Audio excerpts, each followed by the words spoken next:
Well, good morning, everyone. It is delightful to see all those in Washington who are not obsessed with a certain hearing taking place a little further down the road. But it's no more joyful occasion for me than a day when we get to launch a new book by a Brookings colleague. It really is at the heart of what we do. And I'm delighted to share this day with all of you. And this book is, I think, a particularly trenchant one for the present moment, for reasons I'll explain in a minute. In his years at Brookings, Bruce has written millions of words, all of them cogent and clear. He's published 7 books here now, but this book is a bit different. I think it's fair to say, because it blends a personal narrative from Bruce's own childhood with the story of how America began its military engagement in the Middle East. So Beirut, 1958, How America's Wars in the Middle East Began, a book I devoured over the last week and which you can purchase just outside if you haven't already done so. This is a book that helps illuminate not only the origins of America's military engagements in the region, but the origins of Bruce's engagement with the region. And this is a time of transition for the United States, for the region itself, but for the United States in this region. It's a time when big questions are being asked about why the United States should care about what happens in the Middle East, how much we should care, and what we should or should not be prepared to do about that.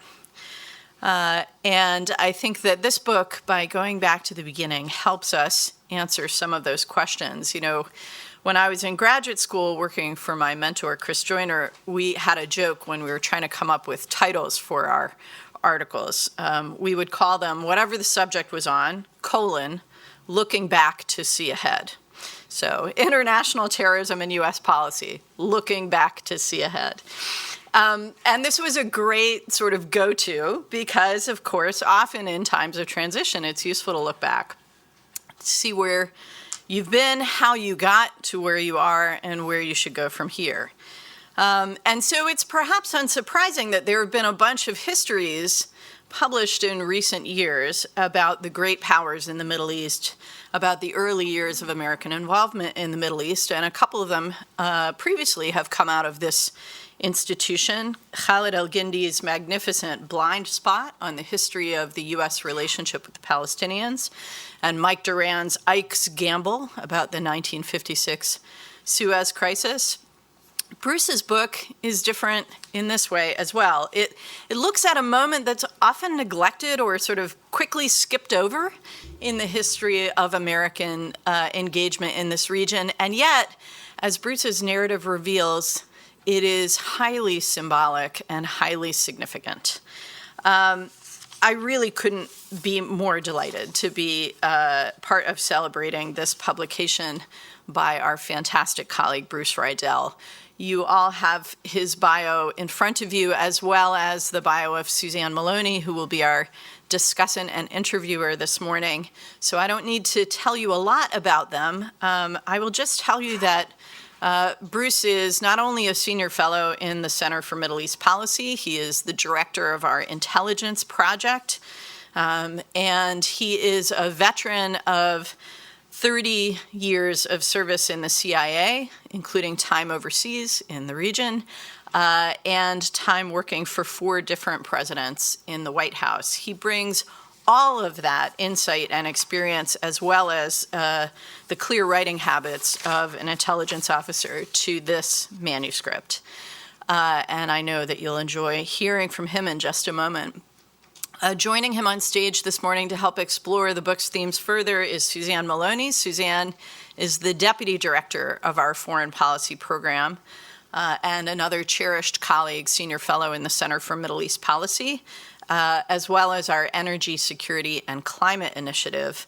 She has long focused on Iran and Persian Gulf energy and served as an advisor both in the State Department and in the energy sector.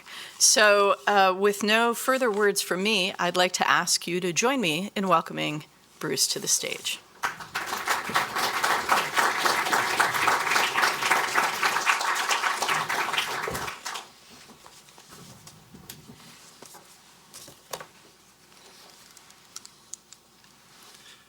Thank you for that very kind introduction, Tammy, and thank all of you for choosing to be here instead of watching TV and chanting "Lock 'em up." Around 3 p.m. in the afternoon of July 15th, 1958, 1,500 Marines from the 2nd Battalion of the 2nd Marine Regiment stormed the beach just south of Beirut International Airport. Offshore, there were more than 70 warships from the United States 6th Fleet, including 3 carrier battle groups. Back in the United States, the 82nd Airborne Division was on high alert, ready to deploy to the region if necessary. The Marines were expecting to run into D-Day. They thought they were about to face the Wehrmacht. As you can see here, they were armed, loaded, and ready to fight.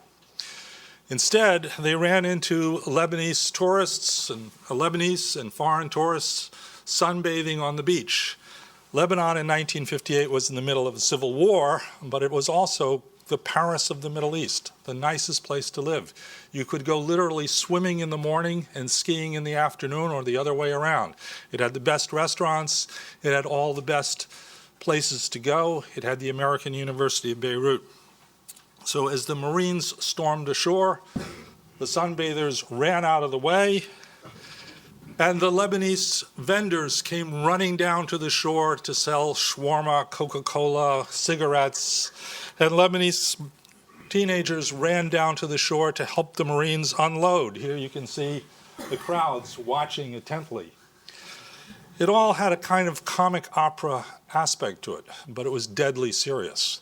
In West Germany, the United States had a battalion of rocket launchers ready with nuclear devices that were about to be airlifted to the beachhead just in case nuclear weapons were needed. In the end, they were never sent. I have searched valiantly for 2 years for a picture of somebody in a bikini on the beach. I can tell you, you can't find it. This is as close as I was able to come. This was, as Tammy suggested already, the first combat operation by the United States in the Middle East.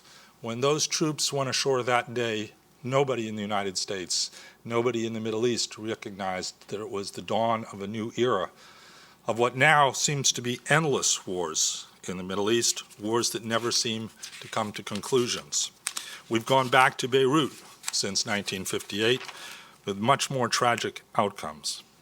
A few hours before the troops went ashore, a few hours after the troops went ashore, President Dwight David Eisenhower came on national television to speak to the nation. This was almost exactly a year after Eisenhower had laid out what we now call the Eisenhower Doctrine. The Eisenhower Doctrine was the first time an American president said the Middle East is vital to American national interests. No president had ever said that before. He identified 2 things that were vital in the Middle East: oil, the obvious one, and that the Middle East was the birthplace of the 3 great monotheistic religions, and that if the Middle East fell to atheistic communism, those monotheistic religions would somehow be threatened by all of it. It's very interesting that Ike did not list the survival of Israel or the preservation of Israel as a vital national interest. No American president since obviously would do that. Ike was now talking about why he had sent the troops in, and he invoked what had gone on in Baghdad the day before. On the 14th of July, 1958, Iraq was stunned by an extremely violent coup carried out by a brigade of the Iraqi army.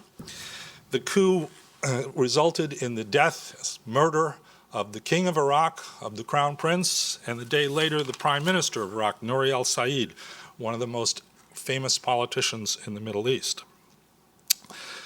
In his speech to the American people, Eisenhower only briefly alluded to the thing that was really on his mind. This man, Gamal Abdel Nasser, the charismatic president of Egypt in 1958. Ike spent most of the speech not talking about the dangers of Arab nationalism or coups in the Middle East. He spent most of the speech talking about the Soviet Union, that if the United States didn't respond to events in the Middle East today, it would be worse than the fall of China to communism in 1948, worse than the start of the Cold War in Europe, and would be much like Munich in 1938, setting the stage for a third world war. Eisenhower didn't talk about Nasser, but Nasser was really on his mind. The coup in Iraq looked like it was the fulfillment of Nasser's calls for Arab unity. We've kind of forgotten about Arab nationalism and Arab unity in this century, but in the previous century it was one of the most animating ideologies in the world. Nasser was the symbol of that movement. He was incredibly charismatic. He was a marvelous speaker. Early on in his life, he was giving a speech in Alexandria. An assassin's bullet went flying by his face, and he just kept talking, demonstrating a manhood that was very, very powerful in those days. He, of course, had been the winner of the 1956 Suez Crisis, defeating England, France, and Israel. Eisenhower had something to do with that, but Nasser didn't really give him much credit. In February of 1958, Egypt and Syria had united into the United Arab Republic. The UAR appeared to be the first step in the unification of the Arab world from the ocean to the Gulf, that is, from Morocco to Oman. It's ironic that Nasser's entry into politics was very much facilitated by the United States. Nasser was a student of one of the most famous American spies of all time, Kermit Roosevelt. Kermit Roosevelt, the scion of the Roosevelt family, is famous in retrospect largely for the 1953 coup in Iraq that removed Mohammad Mossadegh and put the Shah back in power. He was actually more important to the Eisenhower administration as the man who helped Nasser consolidate power. The United States in the early 1950s, at the beginning of the Eisenhower administration, very much wanted to link itself to Arab nationalism, seeing this as a barrier to the encroachment of communism. That wore off over time, largely because the United States refused to provide the Egyptians with money to buy arms, and they ended up going to the Soviets through Czechoslovakia to get their arms. At one point early on in the relationship between Kermit Roosevelt and Nasser, the United States the CIA did provide a small amount of cash to Nasser, about $5 million. Nasser ironically used it to build the radio transmitter for his radio network, the Voice of the Arabs. The Voice of the Arabs was the equivalent of Twitter today. It was the most successful way of communicating with people. And the radio tower was nicknamed in Cairo Roosevelt's Erection, in a little bit of honor of Roosevelt's role. I won't go into the details of that any more than necessary. As I said, in February of 1958, Syria and Egypt united in the United Arab Republic. In response to that, the Hashemite kingdoms of Jordan and Iraq, both run by Hashemite rulers, united as well. On the 3rd of March 1958, King Saud of Saudi Arabia, another American ally, told the American ambassador that Nasser would soon be overthrown in a coup. Actually, what he was alluding to was a plot by the Saudis to blow up Nasser's airplane in flight and kill him and everyone else on board. Unfortunately, 48 hours later, Nasser came on television to announce that they had foiled the coup and that the King Saud was behind it, and he had the stamped checks from King Saud that proved he was supporting the assassination plot. Pretty sloppy tradecraft, as we would say in the CIA. You never put your own name on the check, but in this case it was. Saud had been the favorite of President Eisenhower. Saud was, in Eisenhower's mind, the perfect anecdote to Nasser. We would have a more religious, a more Islamic version of nationalism. Unfortunately, Saud was a drunk. He was terrible at gambling. He lost a fortune in gambling, and he was a very lousy ruler for Egypt. He was the first Saudi king to ever visit the United States. He came in 1957.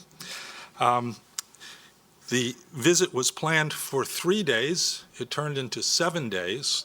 The number of people he brought was so large that the Saudi security forces had to be housed in tents on Lafayette Park. I can't imagine a presidential visit like this. Modern presidencies just do not have a visit that goes twice as long as it was planned to be, but that did. None of this, of course, helped Saud after the foiling and the uncovery of the plot to kill Nasser. The Saudi royal family quickly stripped Saud of all of his political powers. He remained king in name only. All of the political power moved to Crown Prince Faisal. It would take 5 more years before Faisal actually moved the king out of office, but the American protege, King Saud, was essentially powerless from then on. This seemed like another setback to United States interests. In the summer, beginning of the summer, the Central Intelligence Agency also detected a coup plot against King Hussein. This is King Hussein with his cousin, King Faisal. You can see they were both incredibly young in 1958. The plot in Amman, Jordan, was orchestrated by the former defense attaché of Jordan in the United States. The FBI had caught him on the phone talking to his Egyptian counterpart about overthrowing the king. The CIA used that information and gave it to King Hussein, which was able to foil the plot. But it seemed like another example that the Middle East was falling apart and that it was all going Nasser's way. The king asked the Iraqis, his cousin, to send a brigade to Amman, Jordan, in order to help buttress his regime. He was fearful of his own military. The brigade moved through the city of Baghdad on the night of 13-14 July. It was supposed to be heading to the Jordanian border. Instead, it went to the Ministry of Defense and the Royal Palace and seized power. King Faisal, as I said, was brutally murdered, as was the Crown Prince. The United States knew virtually nothing about what was going on in this coup plot. The coup plot identified themselves as being led by Lieutenant Colonel Abdel Karim Qasim. Nobody had ever heard of Abdel Karim al-Qasim in the United States or in the United Kingdom, which was very close to Iraq. It was assumed that this was a Nasserite coup, and if you look at this picture, you can understand why.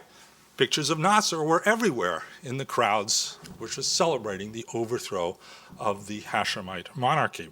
The tanks that had seized the royal palace all had pictures of Nasser on the outside. Eisenhower then convened a meeting of his National Security Council late on the day of July 14th as the news came in. And he turned, of course, to, this is Lieutenant Colonel Qasim. We'll come back to him in a minute. He was the leader of the plot.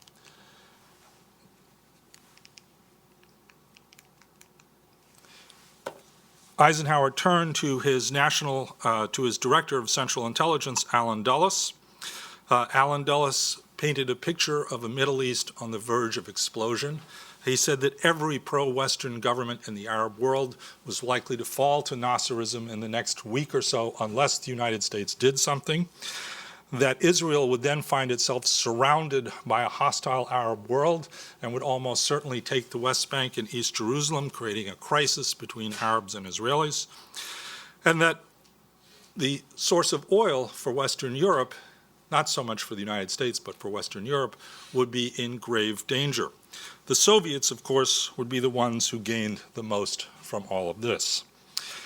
Allen Dulles' brother, John Foster Dulles, the Secretary of State, chimed in, as he always did, painting a picture of the Soviet Union on the brink of controlling the entire world. Ike responded that we have to do something. What are we going to do? Planning had been underway for months already about going into Beirut. Lebanon was in the midst of a civil war. The Civil War was a result of a number of things, one of which was the incredible attraction of the United Arab Republic for Lebanese Muslims. In the February and March of 1958, when the UAR was first set up, Nasser came to Damascus and he came to the other cities of Syria and was met by adoring crowds. Among the people in those crowds were 350,000 Lebanese. Lebanon only had a population of 1.2 million people. You can see that almost 10%, more than 10% of the population actually traveled to another country to cheer on Nasser. The president of Lebanon in 1958 was this man, Camille Chamoun. You can see he's a natty dresser, to put it mildly. A Maronite. The president of Lebanon then, as now, had to be a Maronite Catholic. The prime minister was a Sunni Muslim. The speaker of the House was a Shia Muslim. Chamoun wanted to stay in office a second term. That was not strictly illegal, but it was against protocol. Lebanese presidents had never done that before. And he whipped up support in the Christian community for him staying in a second term by painting the Muslim community as basically traitors who were falling into the hands of the Egyptians. Chamoun had asked for support. He'd begged the Eisenhower administration for months to send in troops to shore him up. The American ambassador in Beirut consistently told the White House that there was no reason to send American troops in, that the problem could be resolved diplomatically. It was not strictly a Christian-Muslim fight. The patriarch of the Maronite Church, for example, was on the side of the Muslims in calling for Chamoun to step down from office. So it was more complicated than strictly Christian versus Muslim. But nonetheless, it was seen in Washington as a conflict painting Nasserism against forces of the West. And so Eisenhower decided to send troops to Lebanon. He deliberately decided not to send troops to Iraq. We don't know exactly why he made that decision, but I think it's safe to say that Eisenhower, as the hero of D-Day, a man who had commanded more American troops in combat than anyone else, recognized that going to Baghdad was a dangerous thing to do, whereas going into Beirut was a relatively simple operation for the Marines. Nasser immediately went from Egypt to Moscow via Yugoslavia. It was a secret trip at first. He consulted with the Russians about what was going on. Both Nasser and Khrushchev agreed that they'd never heard of Abdel Karim al-Qassam before. They had no idea what was going on in Iraq, but that Iraq was where the real action was, and what the Americans were doing in Beirut was kind of a sideshow that didn't really matter very much. It was a sideshow, but it could have become deadly. The Muslim community saw the Marines rightly as coming to the defense of Chamoun, and therefore as the enemies of their movement. The Lebanese Army, which was composed of Christians and Muslims, mostly Christians as officers and Muslims as GIs, saw the Marines as an invading force that had violated Lebanese sovereignty, which indeed it had, and it was their responsibility to fight them.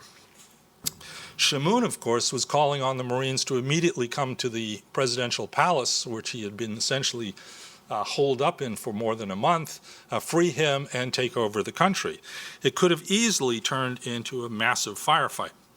Fortunately, the American ambassador on the scene, this man here, Robert McClintock, kept his cool. McClintock went to the head of the Lebanese Army, Fuad Shahab. He's the man sitting here closer to me, a Maronite, and said, why don't we do this? Why don't we pretend that the Marines have been invited here by the Lebanese Army, and that you are their hosts and they are their guests, and you will escort them as they move around town. But of course, we actually won't let them move around town. We'll just keep them at the airport and at the beachhead and avoid any possibility of interaction between them and the Muslim community. Shahab, who was a very smart man, agreed, and so the pretense was created that the Marines weren't there as an invasion, they were there as the guests of the Lebanese Army. It allowed a window of opportunity to develop. McClintock then began working on the Lebanese political problem, on the dispute over Chamoun's staying in office. He was assisted by the Undersecretary of State, Robert Murphy. It's pretty clear that Murphy initially was sent to Beirut because the Eisenhower administration thought McClintock was off the farm and that he was being too friendly to the Muslims. Once Murphy got to Beirut, he quickly understood that, in fact, McClintock was the one who was reading it right and was the one who was going to find a way to solve the problem. In the end, Murphy and McClintock, working together, engineered the removal of Camille Chamoun from the presidency and his replacement by, of course, Fuad Shahab. That was exactly what Nasser had always wanted from the beginning. And he had told the Americans from the beginning that the solution to the problem was to elevate Shahab into the office. Murphy also went on from Beirut after he'd engineered this to Baghdad. He met Colonel Qasem, and it became very apparent to him very, very quickly that Colonel Qasem was an Iraqi nationalist, not the stooge of the Egyptians, and certainly not the stooge of the Soviet Union. He wanted to run Iraq for Iraqis, and he promised to protect American equities in Iraq. The Marines left Beirut by the fall. The last Marine left on October 25th, 1958. Operation Blue Bat, as it was called, was over.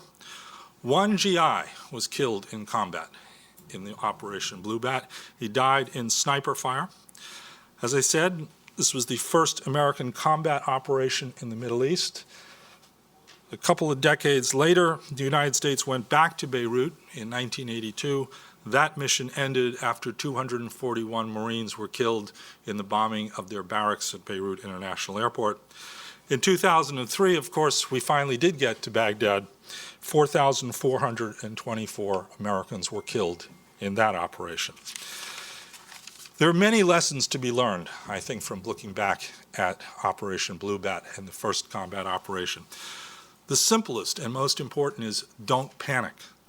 The Middle East is full of unpleasant surprises. Almost every morning there is bad news from the Middle East. Suicide car bombings, you name it, assassinations. Something bad is always happening. Chill out. By tomorrow, something else will be happening.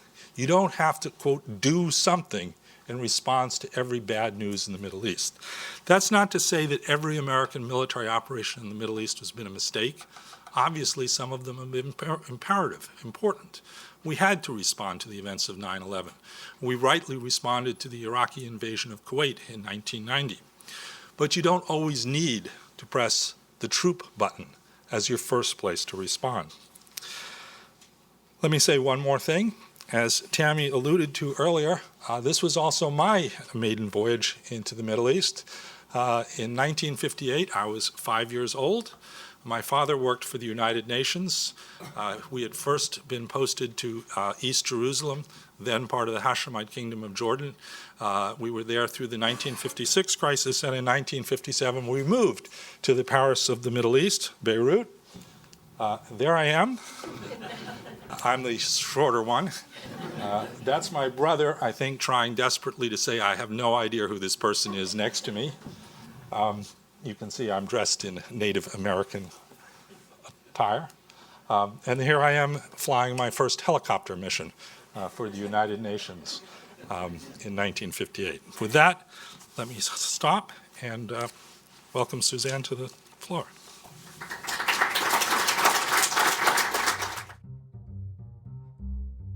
Thanks for watching. Be sure to like and subscribe for more videos from Brookings.